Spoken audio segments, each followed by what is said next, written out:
जय हिंद साथियों, आप सभी लोगों का आपके अपने यूट्यूब चैनल यूनिक क्लास अभी सोनू चैनल में तहे दिल से स्वागत है। इस वीडियो में हम लोग पढ़ेंगे सामाजिक विज्ञान कक्षा 10 तीसरे चैप्टर का बहुत ही महत्वपूर्ण प्रश्न आज आपके सामने है, जो कि विस्तृत उत्तरीय प्रश्न में पूछा जाता है।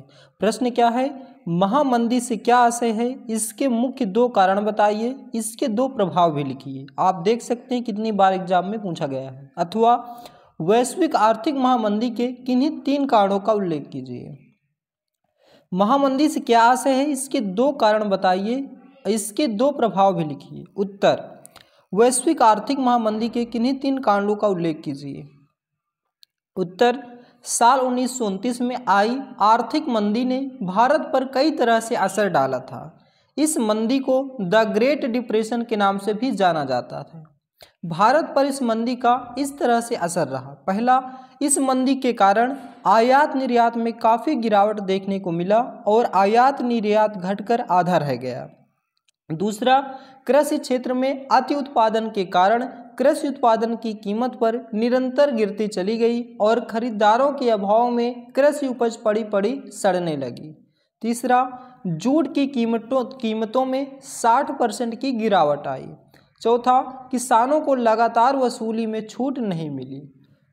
एक बार फिर से देखिए, साल 1929 में आई आर्थिक मंदी ने भारत पर कई तरह से असर डाला था। इस मंदी को द ग्रेट डिप्रेशन के नाम से भी जाना जाता है और भारत पर इस मंदी का असर इस तरह से रहा। पहला, इस मंदी के कारण आयात निर्यात में काफ़ी गिरावट देखने को मिला और आयात निर्यात घटकर आधा रह गया। दूसरा, कृषि क्षेत्र में अति उत्पादन के कारण कृषि उत्पादन की कीमत निरंतर गिरती चली गई और खरीदार के अभाव में कृषि उपज पड़ी पड़ी सड़ने लगी।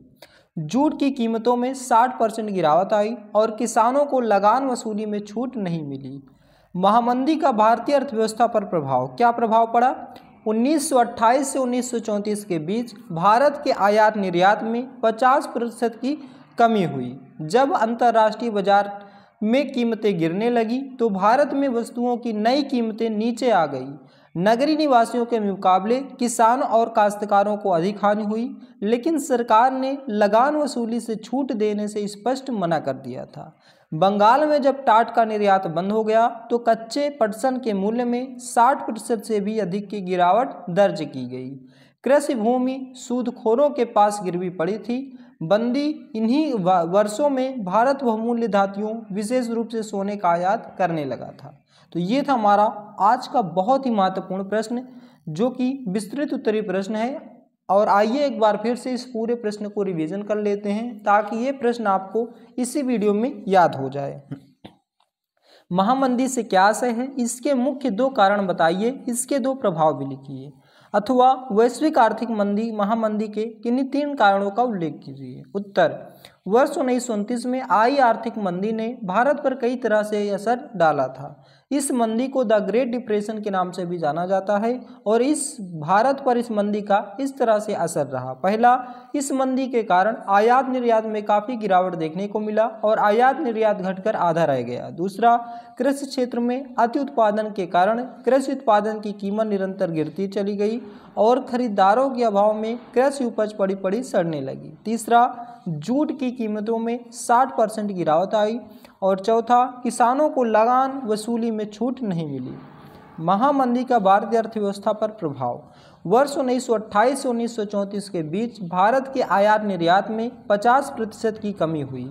जब अंतर्राष्ट्रीय बाजार में कीमतें गिरने लगीं तो भारत में वस्तुओं की कीमतें नीचे आ गई और नगरीय निवासियों के मुकाबले किसानों और काश्तकारों को अधिक हानि हुई, लेकिन सरकार ने लगान वसूली से छूट देने से स्पष्ट मना कर दिया था। बंगाल से जब टाट का निर्यात बंद हो गया तो कच्चे पटसन के मूल्य में 60% से भी अधिक गिरावट दर्ज की गई।